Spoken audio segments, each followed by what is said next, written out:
কীটনাশক স্প্রে আমি একা মারলে হবে না, আপনারাও মারতে হবে, আমার আশেপাশে যারা আছে সবাই একযোগে মারতে হবে।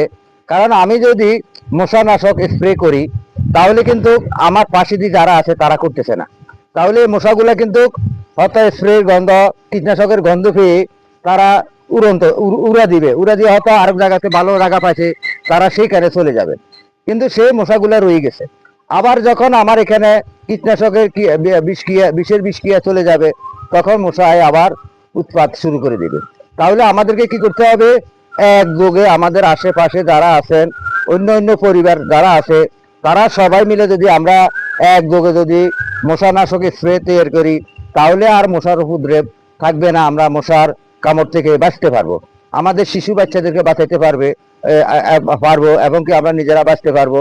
কারণ এখন দিনের বেলায়ও মশার উপদ্রব থাকে, দিনের বেলায় ঘুমানো যায় না, মশারি টানায় ঘুমাইতে হয়। একটা শিশু বাচ্চাকে যদি ঘুমানাইতে হয় তাও কিন্তু মশারি টানায় দিতে হয়।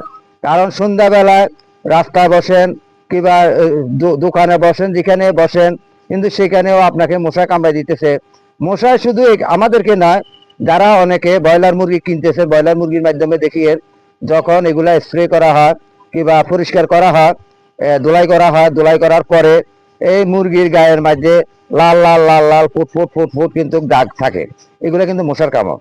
তাহলে এই যে মশা একজনের শরীর থেকে রক্ত নিয়ে আরেকজনের শরীরে ঢুকিয়ে দেয়, তাহলে আমাদের একজন থেকে আরেকজনকে রোগী পাচ্ছে না, মশার কামড়ে আপনার ডেঙ্গু হইতেছে, ম্যালেরিয়া হইতেছে, চিকুনগুনিয়া হইতেছে। তাহলে আসুন আমরা সবাই মিলে মশানাশক স্প্রে ব্যবহার করি একযোগে। আপনারা যারা শহরবাসী আছেন, আমার মায়েরা বোনেরা, আপনাদের ফুলের টব কিংবা বিভিন্ন রকমের পানির ট্যাঙ্কির মাধ্যমে যেখানে জমানো পানি আছে সেখানে কিন্তু মশার লার্ভা জন্ম হয়, ফুলের টবে মশার লার্ভা জন্ম হয়। অনেকে নারকেলের ডাব খেয়ে নারকেলের খোসাটা বাইরে ফেলে রাখেন, সেখানে কিন্তু পানি জমা থাকে, সে পানিতে কিন্তু মশা জন্ম হয়।